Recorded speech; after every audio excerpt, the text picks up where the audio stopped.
mixed feelings because you're like, yes, killer caught, put them to justice, but then you're like, why did it have to be that person?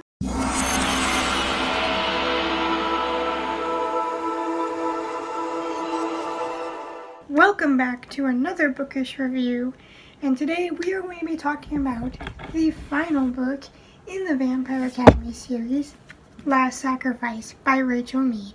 Now, since this is the last book, there will be spoilers for this book and thus the entire series that came before it, so be aware of that going in.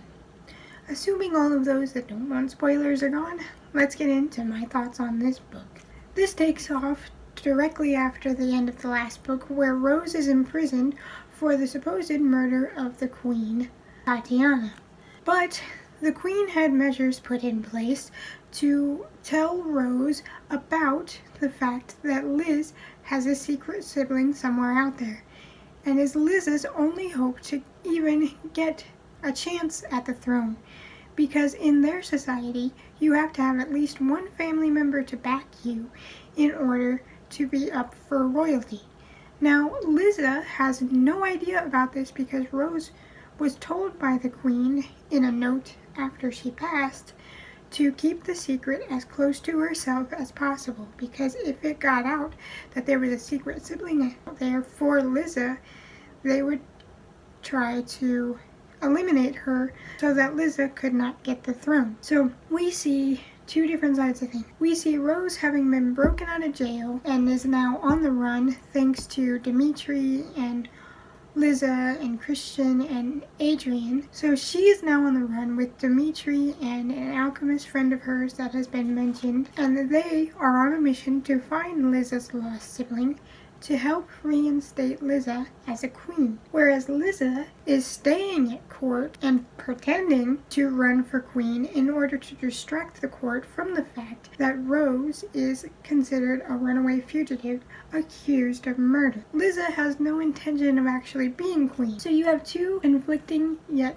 conjoined stories, where it's Rose's mission to track down this lost sibling and figure out how to get them back into court while being a shoot-on-sight wanted fugitive. It's bad. We see Victor brought back into the story again, who keeps cropping up through all of these books despite being the villain of book 1, and he ends up joining them after Rose had let him out of jail to figure out how to bring someone back to life with spirit, which is how they brought Dimitri back to life. So Victor's back in the story, having forced his way in to help find this missing sibling.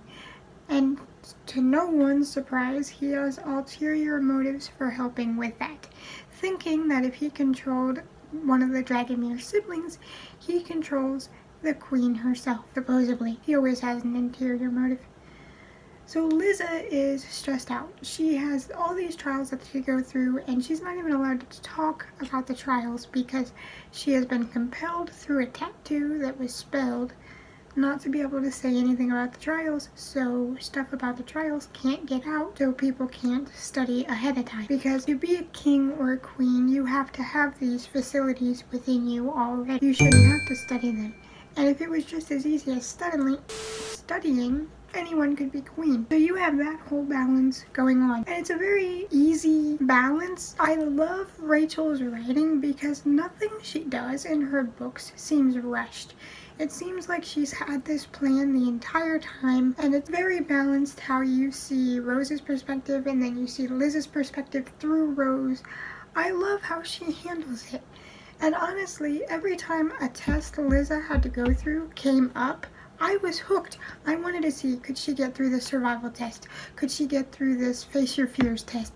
Could she get through this, what does a queen have to have, riddle? It was so engaging on both sides of things. All of that is happening, and it's amazing. I feel like Rachel had a very clear story she wanted to tell, and she told it through these entire books. The stakes throughout all the books grew supernaturally, nothing felt rushed, and when you find out who the lost sibling was, you were like, holy crap, they've been in the book since like book 2. And when you find out who the actual murderer of the queen was, you're like, no way. I in no way saw that coming.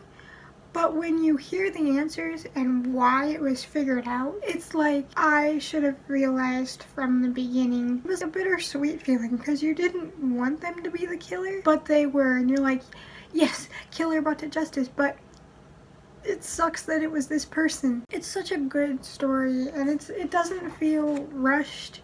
It doesn't feel slow pacing. I think that's why I like Rachel's writing so much.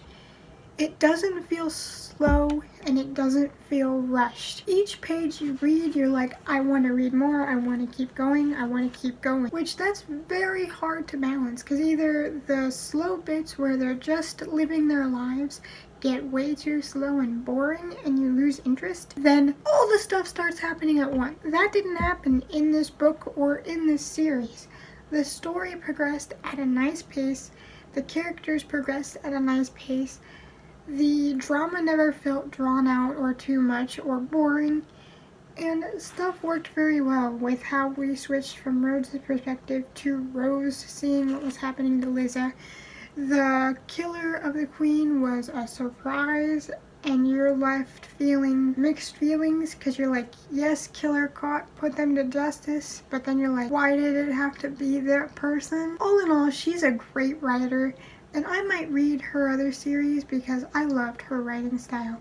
I think next I'm going to go into Pokemon Adventures Book 1. This is a manga, a big hefty one at that. I'll probably read this because I have a month before the fourth wing comes in that I'm going to be buddy reading with a friend, so hopefully I'll be done with this before then. But if not, we'll start it a little later. Alright, I'll stop happening now. Hope to see you next time.